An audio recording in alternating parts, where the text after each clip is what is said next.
Whoa, Kwesta, my boy, Kwesta, the car, innit?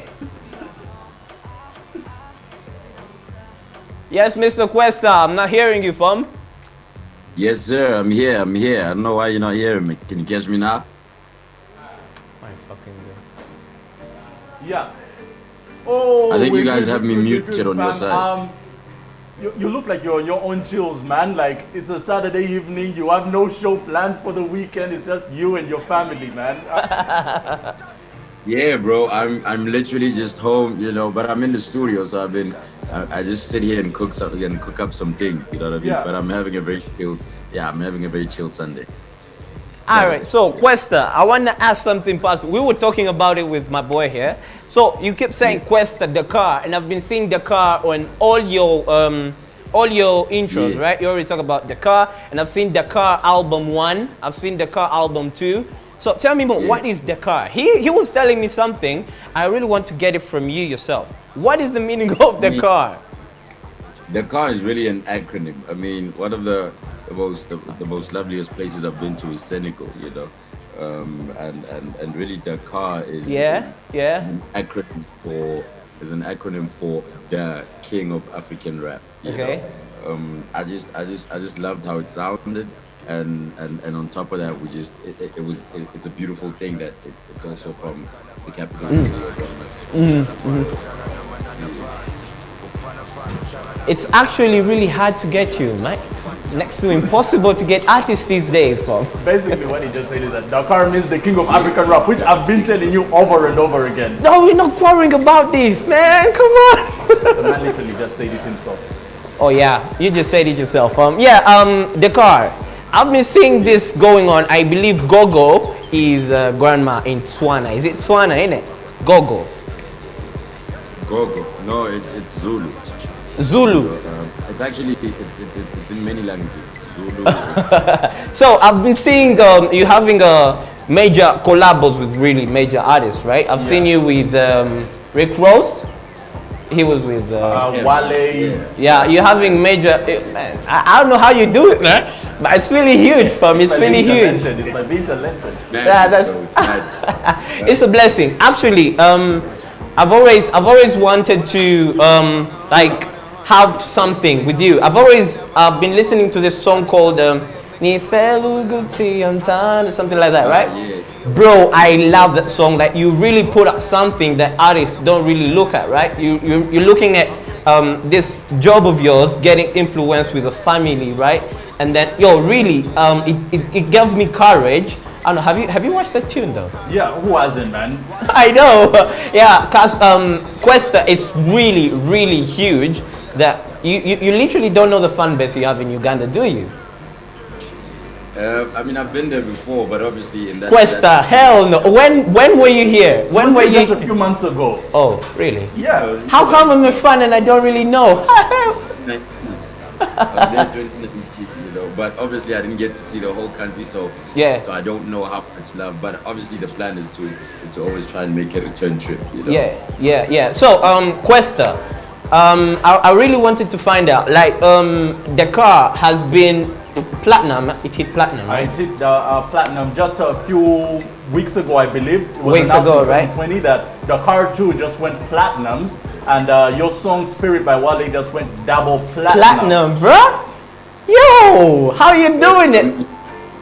Let me tell you, you see, and the info you got is dope, but the car 2, the album is really sort of diamond, you know, not even just platinum. It went diamond. It went diamond. Wow. Whoa. All right. I can't help that notice those those are words I'm seeing behind you.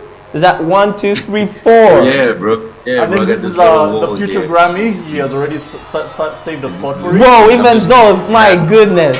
You know what I mean? It's crazy. Yo, your whole studio is filled up with. Wait, I think you have one saved for Grammys, right? There's a shelf for it. There's an empty shelf for a Grammy. Yeah.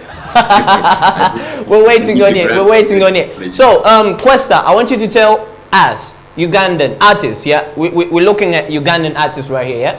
I want you to say something to an upcoming artist in Uganda, a rapper out there that no one knows, innit? Like, I want you to talk about them. And besides not just them, I want you to tell us more, like, what was it like to like start from the bottom to be where you are? Because before this, we did our research very well. Wikipedia said some interesting stuff. You dropped out of high school at the age of 16 to pursue music. Yeah. You made a group with your boys. I forgot the first name, but then the second name was the Juveniles. right? And then this was way back, 2006, 2008. By 2010, your first album was out. You were touring all over the world, man. How did you do it? So I want you to tell us, like, how do you, what do you have for someone down there, someone at the bottom? Yeah. I mean, I know the bottom very well. You know, I know it very well. I come from it. Yeah, I mean, you're from the south. Come on, man. So I mean, really, it's how I did it. I was really stubborn. I'm very stubborn with my dreams. You know. You look to be. Yeah. As soon as I pick something and I aim at it, you know, I won't let anyone deter me from getting to it. You know. But however, I do listen. So you need to kind of choose the information you're taking in, because as soon as you embark on something, everybody wants to tell you, turn left, turn right, and navigate your situation when they've never gone that route, So you listen to advice that guides you, and you need to kind of learn to tell the difference between advice that guides you and advice that's trying to run, that's trying to drive for you. You know what I mean? And really, I've been able to filter out the advice that was trying to run me and stick with the advice that was guiding me. So that's how I pretty much got out from. Yeah. So Kwesta, what are you? Recorded and selling. Okay. Go on, Kwesta. Go on. Yeah, I was selling CDs around my neighborhood, and doing little shows and I performed, and word got around. And as soon as word got around, I know Squatter Camp, which is a big group here in South Africa, I took my CD to them and said, yo, here's my demo.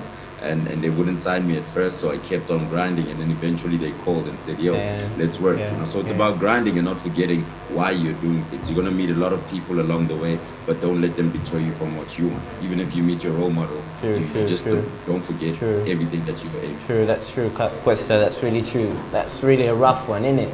So this man went from grinding to... Yeah, you gotta be stubborn, man. The growth is rough.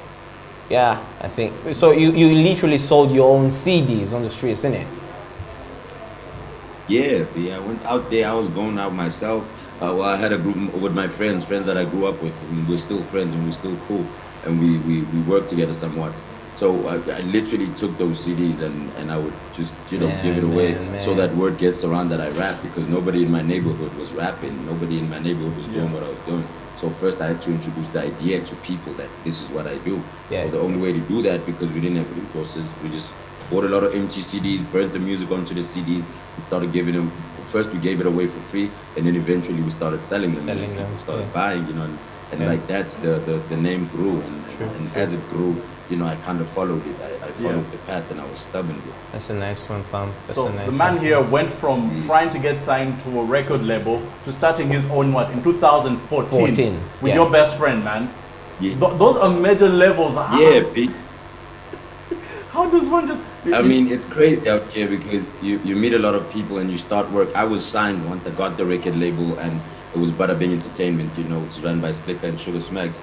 And they really gave me a shot, when nobody knew me, but they kind of heard that there was a talent in there, so they gave me a shot, and we worked, I think, for about 5 years together, and at some point it's like, when a kid has to leave home and go to college, and go, it was really that. I felt like at the time it was time for me to man up on my own, and not lean on anybody else, so that I can really own my dream or really own my vision, 100%. And really that was the compass, because at some point you grow, and as you grow, your sort of needs, the things you need around you also change. I don't need the same things I needed when I was 16. I need different things now, and that's really what happened. I got to a certain age where I needed different things, and I needed more ownership. I needed more ownership of my vision, of my music, of just Kwesta as a whole, So I started my own record label with my boy, and really that's as like the one person you would do it with, like the person you trust, the person you love. And really, what more do you want? Because I wasn't looking for anybody who's qualified. I just wanted somebody who understood what we have to lose. You know what I mean? I you know. know the story of what you have to lose. I think you put in that much more effort than a qualified person who's just looking to impress the boss. Perfect. All right. So, Kwesta, I want as we finalize, I want to get your 3 do's. Like, what your 3 major? How can I call them? Your 3. Can I call them elements? Like the 3 fundamental things that make up Kwesta. I believe that's what you're trying to ask. And I kept saying you have a big nut, like, but that's a good one. Your nut is having a lot of good things, you know. Yeah. So what did you say? Fundamental things that make up Kwesta. Those 3 things whereby you cannot.